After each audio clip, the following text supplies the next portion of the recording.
Aqui vai o seu resumo direto ao ponto sobre os recentes ataques ao Irã e o mistério em torno de Ali Khamenei. Em 28 de fevereiro de 2026, uma operação militar conjunta dos Estados Unidos e de Israel atingiu o coração de Teherã, gerando uma tensão global absurda e um monte de relatos conflitantes sobre a possível morte do líder supremo iraniano. Primeiro, vamos olhar para a ofensiva em si, a chamada Operação Rugido do Leão. Ela mirou direto nos alvos de liderança e imagens de satélite já confirmam um estrago imenso no complexo residencial do Khamenei, sabe? Tanto Israel quanto os Estados Unidos estão super confiantes de que ele não sobreviveu aos escombros, com o primeiro-ministro israelense Benjamin Netanyahu e o presidente americano Donald Trump apontando fortes indícios de que o corpo já foi até resgatado. Segundo, a gente tem a negação total por parte do Irã. Enquanto o Ocidente dá a eliminação quase como certa, o governo iraniano bate o pé e diz que é tudo mentira. O ministro das Relações Exteriores deles, Abbas Araghchi, afirmou com todas as letras que Khamenei está vivo, chamando essas notícias de pura guerra psicológica. Finalmente, no meio dessa guerra de narrativas, o que sobra é a incerteza. Até agora não existe nenhuma prova visual definitiva de nenhum dos lados, né? Mas olha, se essa morte for mesmo confirmada, o Irã pode enfrentar um caos político gigante. Imagine o tamanho das disputas pela sucessão de um líder que ditava todas as regras. Isso levanta um risco real de conflito prolongado e uma reestruturação de poder violentíssima, envolvendo a Guarda Revolucionária, que é a principal força militar do país. Em suma, o Ocidente aponta para a eliminação do líder supremo após um ataque devastador, mas Teherã nega tudo, deixando o mundo inteiro num suspense total. O que for revelado nas próximas horas pode literalmente redefinir todo o equilíbrio de poder no Oriente Médio e no mundo.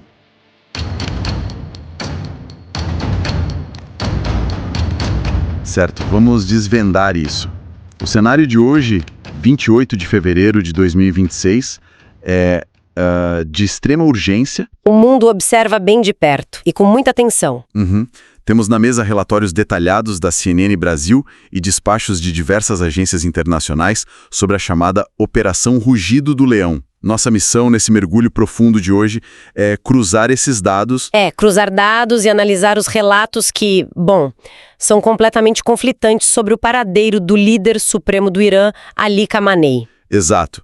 Isso após aquela série de ataques aéreos pesados dos Estados Unidos e de Israel. A gente precisa entender o que realmente está acontecendo sobre a névoa dessa guerra de informações e, claro, mantendo total neutralidade. Com certeza. Nossa análise apenas reflete os dados das fontes, sem tomar partido. E o ponto de partida inegável é o impacto físico da ofensiva lá em Teherã. A confirmação visual. Isso.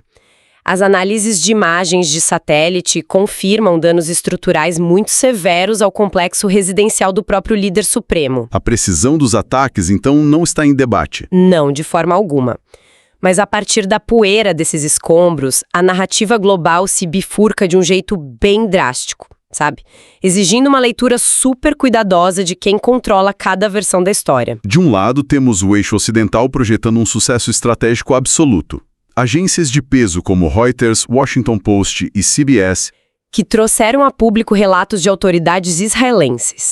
Relatos que afirmam categoricamente a morte de Khamenei, indicando inclusive que o corpo teria sido recuperado no local. E a pressão diplomática para consolidar essa versão é gigante. O primeiro-ministro de Israel, Benjamin Netanyahu, falou abertamente sobre fortes indícios de que o líder iraniano não estaria mais vivo. Sim, e o ex-presidente Donald Trump reforçou essa percepção.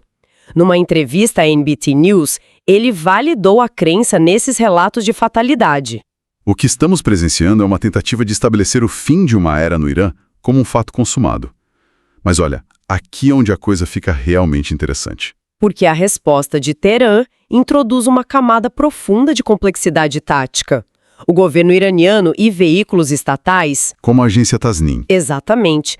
Eles rejeitam a notícia de forma veemente. O próprio ministro das Relações Exteriores do Irã, Abbas Araghchi, veio a público.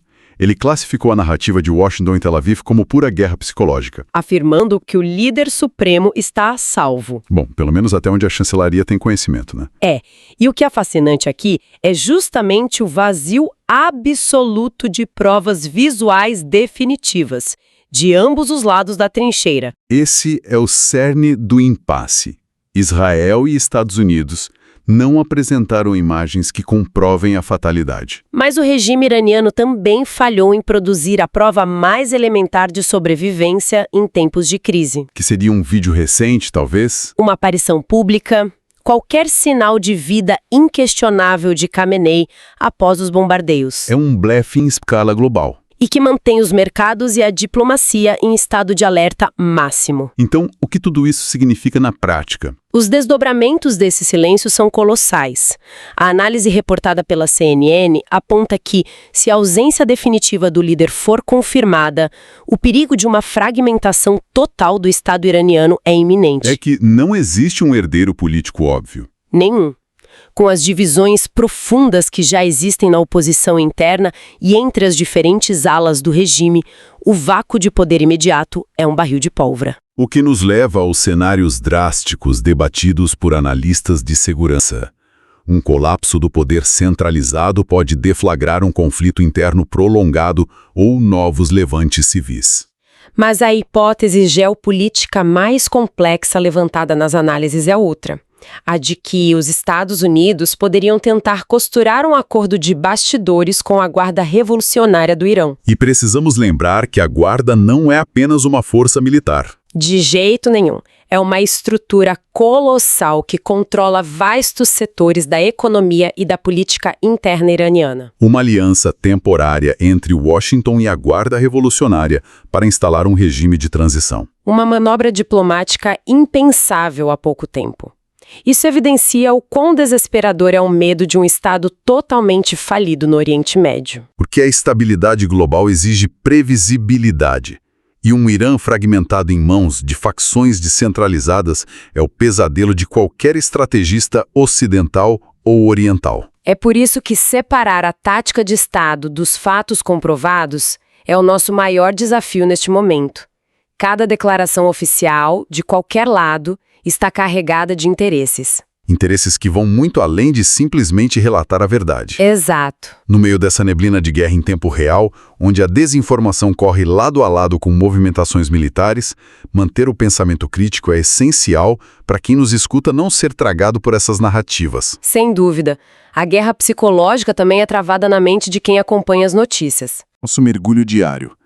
Quando a estabilidade de uma nação inteira repousa sobre uma única figura, o que acontece com o equilíbrio do mundo quando o destino dessa pessoa se torna o maior mistério do planeta? Sabe, tem dias que a gente liga o noticiário ou só abre o celular e parece que o mundo está gritando. É verdade. É uma avalanche de notícias sobre conflitos, crises, desastres naturais, uma tensão constante no ar, né? É fácil a gente se sentir, sobrecarregado, até um pouco perdido com tudo isso. E não é só uma impressão, sabe? Um dos materiais que a gente analisou hoje cita dados da ONU que são, assim, bem diretos. Ah, é? Sim, atualmente 1/4 da humanidade vive em áreas que são afetadas por conflitos violentos. Nossa, 1/4. Exato.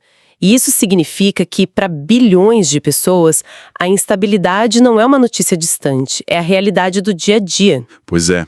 E é por isso que hoje a gente vai fazer algo um pouco diferente. Temos aqui uma coleção de fontes, baseadas em textos bíblicos e também em artigos do site jw.org, que tentam, conectar os pontos e dar um sentido para o que estamos vivendo. E olha, a nossa ideia aqui não é fazer alarde sobre fim do mundo, nada disso. Com certeza. O que a gente quer é entender o diagnóstico que esses textos fazem sobre o nosso tempo, especialmente sobre o comportamento humano, e analisar a perspectiva de esperança que eles apresentam.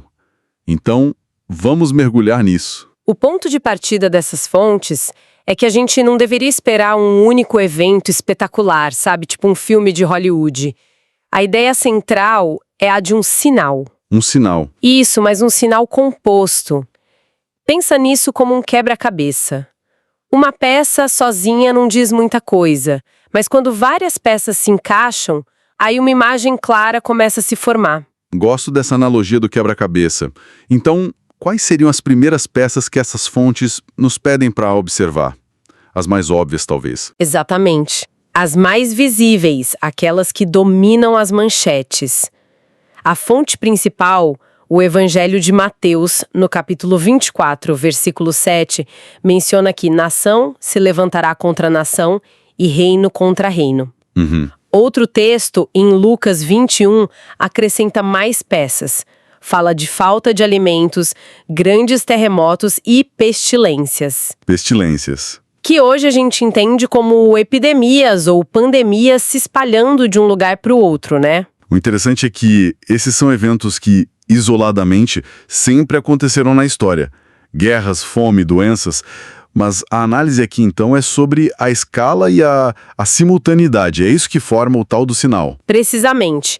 É a ocorrência conjunta e em escala global. E mais do que isso, as fontes nos convidam a olhar para o impacto humano por trás das manchetes. Assim. Um dos artigos, intitulado Como as Guerras Afetam a Todos Nós, vai além da estatística de mortos. Ele detalha as ondas de choque, sabe? Que seriam? As crises de refugiados que desestabilizam regiões inteiras, os traumas psicológicos que duram gerações, a insegurança econômica que afeta todo mundo, mesmo quem está longe do conflito. Entendi. Fala até dos danos ambientais, como água contaminada, terras que ficam perigosas por décadas por causa de minas terrestres. O sofrimento se torna multifacetado. Sabe, o que me chama a atenção nisso tudo é que a gente tende a focar nesses eventos externos, as manchetes. Sim. Mas o que as fontes parecem dizer é que a peça mais importante desse quebra-cabeça, o verdadeiro sinal, está em algo muito mais sutil, quase invisível. Uma mudança na forma como nós nos tratamos, sabe? No nosso tecido social. Você tocou no ponto central da análise. As fontes dão um peso enorme a essa dimensão humana. Elas apontam para uma crise que não é só geopolítica ou ambiental, é uma crise de caráter. Uma crise de caráter. Isso é sustentado por duas profecias principais. A primeira, também em Mateus 24, diz que o amor da maioria esfriará. O amor esfriará? Essa é uma frase forte. O que exatamente isso significa no contexto das fontes? Não estamos falando de amor romântico, certo? Não, de forma alguma. A explicação dada é que se trata de uma erosão do amor a princípios mais elevados, a Deus, e como consequência direta, um esfriamento do amor ao próximo. É a diminuição da empatia, da compaixão, da disposição de colocar o outro antes de si mesmo. E isso me leva à segunda profecia que você mencionou.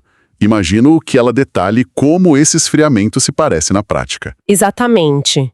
O texto de 2 Timóteo, capítulo 3, é quase uma fotografia do comportamento humano que, segundo as fontes, marcaria os últimos dias. A lista é bem específica. Certo. Começa dizendo que as pessoas seriam amantes de si mesmas, ou seja, egoístas. Em seguida, amantes do dinheiro, materialistas. E mais amantes de prazeres do que amantes de Deus, buscando gratificação imediata. É uma lista bem pesada. E não para por aí, imagino. Não. Continua com traços que a gente vê refletidos em muitos problemas sociais hoje. Desobedientes aos pais, ingratos, sem autodomínio. Sem autodomínio. Ferozes, traidores, cheios de orgulho. É um retrato de uma sociedade onde os laços de confiança e respeito estão se desfazendo. Lendo essa lista de 2 Timóteo, alguém poderia argumentar. Mas a humanidade sempre foi um pouco egoísta. Sempre amou o dinheiro. Guerras, traições, existem desde sempre. O que há de diferente agora? Essa é uma pergunta crucial. Como as fontes diferenciam a nossa época de outros períodos difíceis da história? E a resposta das fontes não está na existência desses traços, mas na intensidade e na normalização deles. A diferença seria que essas atitudes deixariam de ser vistas como falhas de caráter de alguns indivíduos e se tornariam a norma cultural, o espírito dominante da época. Ah, entendi. O artigo Será que a Bíblia já falava como as pessoas iriam pensar e agir hoje? Argumenta exatamente isso, que essa mentalidade do eu primeiro se tornaria tão difundida que tornaria os tempos difíceis de suportar. Uau! E não por causa de um único tirano, mas por causa do comportamento generalizado das pessoas no dia a dia. Faz sentido. É como se a empatia exigisse um esforço extra hoje em dia. A gente vê isso na polarização online, na dificuldade de ter um diálogo construtivo, né? Exato. Parece que a primeira reação de muitos é o ataque, não a tentativa de entender. E um dos artigos que eu li, Um Tipo de Amor que Não Traz Felicidade, conecta isso diretamente à infelicidade. Sim, essa conexão é fundamental. A análise é que esse tipo de amor focado em si mesmo é uma promessa vazia. Ele promete felicidade através da autogratificação, mas no fim gera solidão, ansiedade e um ambiente social tóxico. O argumento é que fomos projetados para encontrar a felicidade no oposto, no amor altruísta, em contribuir para o bem-estar de outros. Certo. Portanto, quando uma sociedade inteira se volta para o egoísmo, ela está essencialmente caminhando na direção oposta à da verdadeira satisfação. Esse seria o núcleo do problema, a raiz de todo o resto. Ok. Então, o quadro é complexo. Temos eventos globais e uma crise de valores acontecendo ao mesmo tempo. A reação natural a isso, eu acho, é a ansiedade. É pensar, certo, se tudo isso está acontecendo, para quando está marcado o prazo final? Como as fontes lidam com essa ansiedade sobre o quando? Elas lidam com isso de forma muito direta e consistente. A resposta repetida várias vezes nos textos é: ninguém na Terra sabe o dia ou a hora. Ninguém sabe. Ninguém. A citação de Jesus em Mateus 24 é categórica, dizendo que nem os anjos, nem ele mesmo na época sabiam. Somente o Pai. Isso sobre não saber a data é interessante, porque parece ir contra um impulso muito humano. As pessoas querem certezas. Calendários. As fontes chegam a abordar por que essa incerteza é mantida. Existe um propósito nisso. Sim, e esse é um ponto fascinante. A ênfase não é em decifrar um cronograma, mas em cultivar um estado de prontidão. Ah, A instrução não é calculem, mas mantenham-se vigilantes e mantenham-se despertos, como dizem Mateus e Marcos. A ideia parece ser que a qualidade da vida de uma pessoa não deve depender de uma data no calendário. faz sentido. A motivação para viver de acordo com certos princípios deve ser constante, não uma preparação de última hora para uma prova. A incerteza nesse contexto serve como um incentivo à perseverança e à fé genuína, em vez de uma obediência baseada no medo de um prazo iminente. Então a vigilância não é sobre olhar para o céu esperando por algo, mas sobre estar atento ao que acontece ao nosso redor e principalmente a como a gente vive a nossa própria vida. Exatamente. E existe até outra profecia que reforça essa ideia de incerteza. O texto de Tessalonicenses 5 fala que pouco antes do fim haverá uma declaração de paz e segurança. Paz e segurança? Isso. As fontes analisam que, embora seja um evento importante a ser observado, os detalhes exatos, quem fará essa declaração, como ela vai acontecer, não são revelados. Um dos artigos discute diferentes possibilidades, mas conclui que precisamos esperar para ver. Ou seja, de novo, o foco não é na especulação. De novo. Isso, mais uma vez, desvia o foco da especulação e o traz de volta para a necessidade de estar espiritualmente alerta, pronto para qualquer eventualidade, sem a necessidade de ter todas as respostas antecipadamente. Entendi. O foco é na preparação contínua, não na previsão. Mas vamos ser honestos. O quadro geral que a gente pintou até agora é bastante sombrio. Guerras, desastres, egoísmo generalizado. Se a mensagem não é para gerar medo, onde está a esperança? As fontes se limitam a fazer um diagnóstico dos problemas. De forma alguma. Na verdade, o diagnóstico só existe para dar contexto à solução. A mensagem central de todas essas fontes é de esperança. A solução apresentada é o que a Bíblia chama de Reino de Deus. Reino de Deus. É um termo que muita gente já ouviu, mas que pode significar coisas diferentes para cada um. Como as fontes o definem? É algo abstrato, um sentimento no coração? A definição que elas apresentam é bem concreta. Um governo real, estabelecido no céu, mas com o propósito de governar a Terra e resolver definitivamente os problemas da humanidade. Um governo. Isso. A ideia é que os problemas humanos se tornaram grandes demais para soluções humanas, exigindo uma intervenção divina. E a promessa associada a esse governo, citada no Salmo 72, é que sob seu domínio haverá abundância de paz. E essa abundância de paz se manifestaria de que formas práticas? As promessas são muito específicas e abrangentes, sabe? Visando reverter cada um dos problemas que a gente discutiu. O Salmo 46, por exemplo, fala sobre o fim de todas as guerras. O fim das guerras. Diz que Deus põe fim às guerras em toda a terra. O profeta Isaías descreve um futuro de segurança econômica e social, onde as pessoas construirão casas e morarão nelas, plantarão vinhedos e comerão os seus frutos, sem medo de que alguém tire o que elas construíram. Isso já soa como uma transformação em tanto. E vai além. Talvez a promessa mais profunda esteja no livro de Apocalipse, capítulo 21, que aborda o sofrimento emocional e físico. O texto diz que Deus enxugará dos seus olhos toda lágrima, e não haverá mais morte, nem haverá mais tristeza, nem choro, nem dor. É uma promessa de restauração completa, não apenas da sociedade, mas da própria experiência humana. E o que eu acho incrível é que, segundo Mateus 24, uma das peças do quebra-cabeça, um dos sinais dos últimos dias, é justamente a divulgação mundial dessa mensagem de esperança. Exatamente. O texto diz que estas boas novas do reino serão pregadas em toda a terra habitada. Ou seja, a esperança não é algo para se esperar passivamente. A divulgação dela é parte do cenário atual. Isso, se conectarmos isso ao quadro geral, a narrativa que as fontes constroem é esta. Sim, o mundo está passando por um período crítico, marcado por crises visíveis e uma crise de valores ainda mais profunda.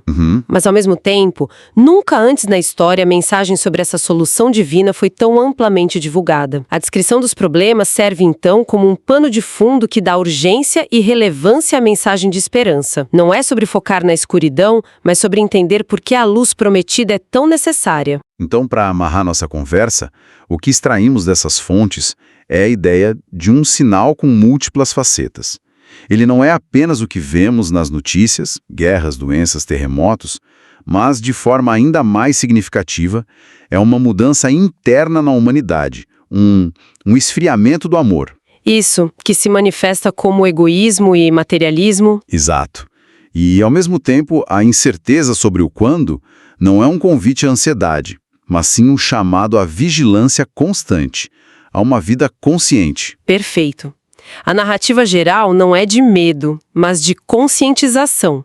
É como um médico que descreve os sintomas de uma doença, não para assustar o paciente, mas para que ele entenda a importância do tratamento que está sendo oferecido. Uma ótima analogia. A descrição dos problemas serve para valorizar a promessa da cura. Talvez não seja o que acontece com a humanidade, mas o que acontece dentro da humanidade. Essa erosão do amor. Essa erosão do amor. Então, a questão para se pensar é: se a falta de um amor genuíno e altruísta é identificada como a raiz de todos os problemas, o que isso nos revela sobre a natureza da verdadeira solução que a humanidade realmente precisa?